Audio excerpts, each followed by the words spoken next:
had not prepared to publicly announce a retreat plan. But based on the information brought back by Zhang Chao, a full evacuation of the city might happen within a day or two. Wang Qing soon calmed down and discussed with Zhang Chao and Su Xinghai if a full city evacuation did occur and Haiqing fell. Wang Cheng did not intend to retreat to Pingfeng Mountain, but wanted to head directly to Fengtian to find his parents. Su Xinghai and Zhang Chao exchanged glances and said, "Let us go together. The more people, the more support." Wang Cheng did not refuse and nodded, saying, "Then we need to start preparing right away." The military is not making this news public clearly to avoid causing panic. Otherwise, with the military's current control, it would be impossible to maintain order for over 100,000 people here. Before that, we must prepare enough resources. Su Xinghai agreed wholeheartedly. "Let us split up." Wang Cheng had to temporarily set aside his plan to hunt mutated creatures and took immediate action. His battleship had plenty of supplies, and at such a time, those supplies were equivalent to money. They lacked food and medicine but needed other resources. Wang Cheng spent lavishly, purchasing 500 rounds of rifle ammunition with a single purchase. He couldn't buy more. At this stage, weapons and equipment were still strictly controlled. Meanwhile, Su Xinghai, with 2 boxes of antipyretics Wang Cheng had given him, directly bought a small truck and 2 tons of fossil fuel. They felt the tense atmosphere among the survivor gathering points in Haiqing. Military vehicles had noticeably increased on the streets. Although most people still looked dazed, many were out buying supplies and weapons, clearly preparing for something. As they drove past the survivor base in Wang Cheng's vehicle, Su Xinghai couldn't help but sigh when he saw the survivors on the streets. Appearing as confused and dazed as ever, some were desperately preparing for survival, while others were oblivious to the impending danger. Those without strength were living increasingly worse. This was the reality of the human world. The desolation of the apocalypse was nothing less than this. Wang Cheng remained silent, instinctively lifting his head to look at a corner of the sky. In that position, there was a triangular cloud formation. Since he learned about the news yesterday, he had been observing this cloud, as it was quite unique and isolated, making it easier to watch and remember. Sure enough, from yesterday to now, that cloud had shown no change, like a decorative piece in the sky. Meanwhile, at the horizon of the sky, a strange crimson hue began to appear. Though he couldn't tell when it started, Wang Cheng pressed his lips together and reluctantly shifted his gaze. Then, at 5 o'clock the next morning, just as dawn broke, the citywide evacuation began without any warning. The military forces fully withdrew, having been dispatched early to various areas within the survivor gathering points to organize and orderly evacuate the survivors.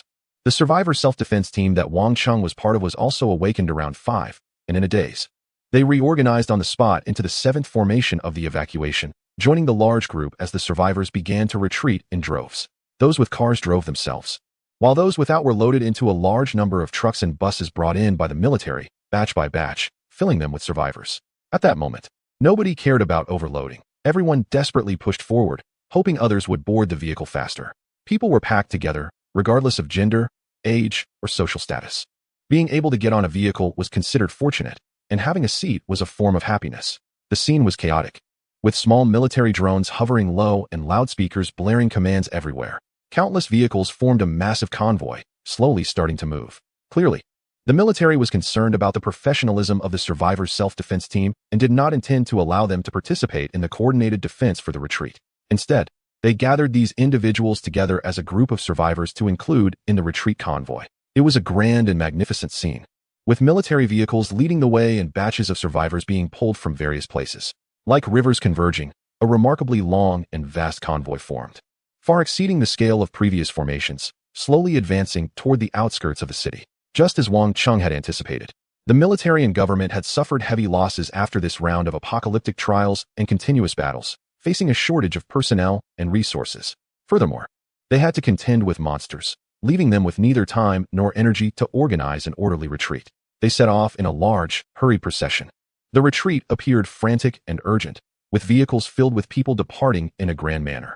Those who couldn't board ran desperately behind, some even getting knocked down by the vehicles, crushed under the weight of the heavy tires.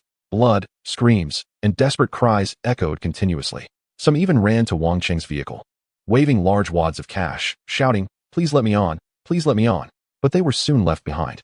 Those who boarded felt anxious, while those without vehicles chased hopelessly, gradually being left behind. The massive convoy began to operate in this manner. Wang Cheng and his team had 3 vehicles, crowded in the convoy. One was Wu Haiqing's team, driving alongside them, as they had planned to act together and look out for each other. Wang Cheng drove the armored vehicle, while Su Xinghai and Zhang Chao were responsible for the truck containing their fuel and weapons. Wang Qi and another person continued driving Yuan Rui's red Mazda. The three vehicles stayed closely together, and even when people desperately knocked on the windows to get in, they remained indifferent and continued forward. Wang Cheng could feel the immense panic and despair of the city-wide retreat. Surrounded by people, he couldn't even see the military personnel or vehicles from his position, only hearing the dense sounds of gunfire from the outermost part of the convoy. Such a large-scale retreat would undoubtedly trigger an attack from the mutated creatures in the city, and the military was engaged in intense firefights with them. Dongqing District is located on the edge of Haiqing. If all goes well, even with the current slow pace of less than a kilometer in half an hour, they should be able to leave the city before dark. Once they are out of the city and into the wilderness, the speed should increase. The convoy is moving slowly, and many people are still running near it. At this moment, another woman holding a child approached, desperately banging on the car window, crying out, "Save my child.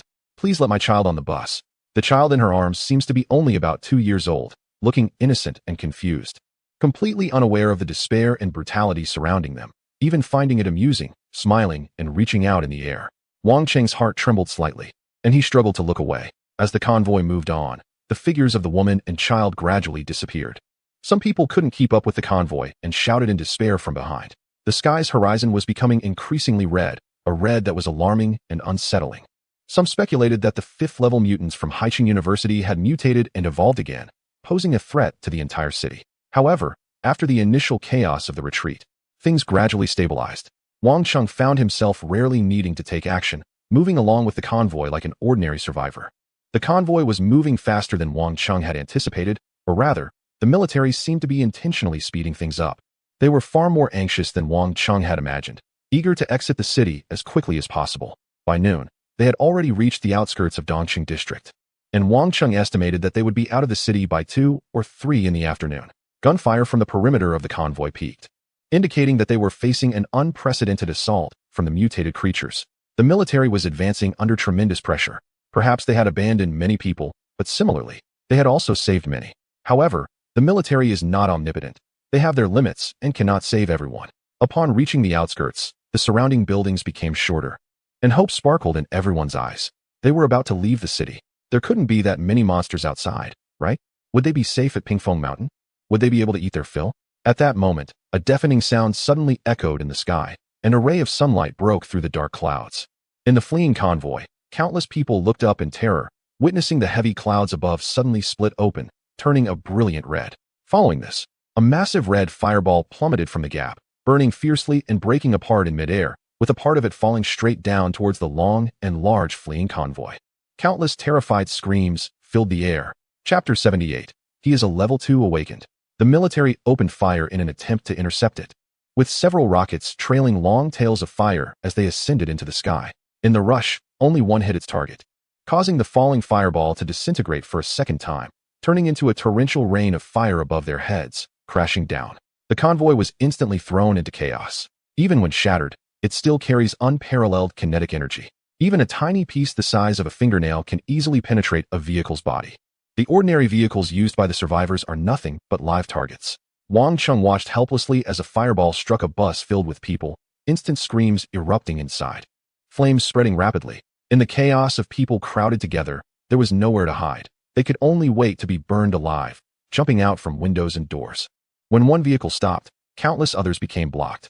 An accident turned into a chain reaction, fire erupting everywhere in the dense convoy. Someone was running on the ground, engulfed in flames, and the convoy began to show signs of disintegration. Some shouted that it was a meteor from the sky, while others claimed that the people in space had mutated and the space station had fallen from above. However, few truly saw what the fireball was.